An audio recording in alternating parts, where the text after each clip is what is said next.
इस बार जो रामवीर उपाध्याय हैं उनके सामने जो सियासी चुनौती है वो प्रदीप उर्फ गुड्डू चौधरी पेश कर रहे हैं, जो कि आरएलडी सपा से उम्मीदवार हैं। वो इसलिए उनके सामने बड़ी चुनौती पेश कर रहे हैं क्योंकि सादाबाद विधानसभा जो सीट है वहाँ पर 1 लाख जो मतदाता है वो जाट मतदाता हैं, उसके बाद में दलित मतदाता हैं जो कि 60,000 हैं। तो ये जो दोनों जातियां हैं उनका क्या समीकरण इस बार होगा, ये एक देखना बड़ा दिलचस्प होगा क्योंकि पिछली बार बीएसपी के सीट से जब वो बीएसपी के टिकट से यहाँ से जीते थे तो उनको जिताने में जाटों मतदाताओं का बहुत बड़ा हिस्सा था। तो इस बार देखते हैं कि वो जाटों मतदाता उनको किस तरीके से वोट करता है। लेकिन जो उनका चुनाव प्रचार है वो उनकी पत्नी, बेटा, उनकी बेटी और उनके भाई आजकल संभाल रहे हैं। हम आपको दिखवाते हैं उनके सियासी चुनाव प्रचार की एक झलक।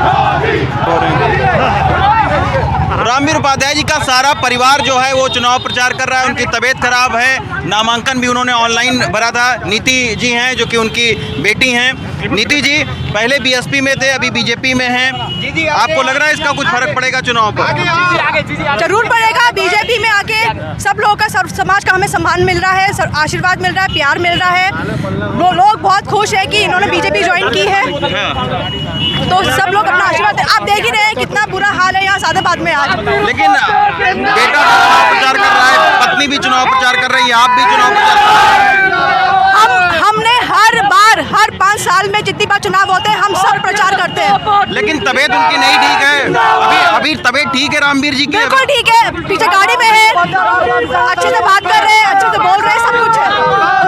क्योंकि उन्होंने जो अपना चुनाव प्रचार है वो आज ही वो क्षेत्र में दिखे, उससे पहले थोड़ा वो कोरोना की वजह से, इन्फेक्शन की वजह से उनको बाहर नहीं निकाल रहे थे हम लोग। अच्छा, वरना बिल्कुल स्वस्थ है वो। ठीक है। हाँ। चलिए, शुभकामनाएं। ये रामवीर उपाध्याय जी का परिवार है जो कि चुनाव प्रचार यहाँ पर करने के लिए आए हैं। रामवीर उपाध्याय जो कि बीएसपी से थे, 4 बार के वो विधायक यहाँ के रह चुके हैं और बीएसपी में 2 बार मंत्री भी रहे हुए हैं। और देखना है कि आखिर क्या जो सियासी समीकरण हैं वो होते हैं। लेकिन आप देख सकते हैं कि सादाबाद में रामवीर उपाध्याय का ये जो चुनाव प्रचार है ये अभी चल रहा है। अब देखिए, बेटी, बेटा, भाई और उनकी पत्नी, सारे लोग जो है वो चुनाव प्रचार कर रहे हैं। ऑनलाइन नामांकन जो है वो रामवीर उपाध्याय ने भरा था। अभी मतदान 20 तारीख को है, केवल 4 दिन बाकी हैं। तो इसी के चलते आज पहली बार रामवीर उपाध्याय जी अपनी गाड़ी में वो क्षेत्र के लोगों के लिए निकले हैं। हालांकि वो उतर के उस तरीके से चुनाव प्रचार नहीं कर रहे हैं, लेकिन वो गाड़ी में बैठे हुए हैं। बीमारी की वजह से वो काफ़ी दिन तक जो है वो चुनाव प्रचार नहीं कर पाए थे और आज उनका पहला दिन है। हाथरस के सादाबाद से अश्विनी और शशिकांत के साथ रवीश रंजन शुक्ला, एनडीटीवी इंडिया।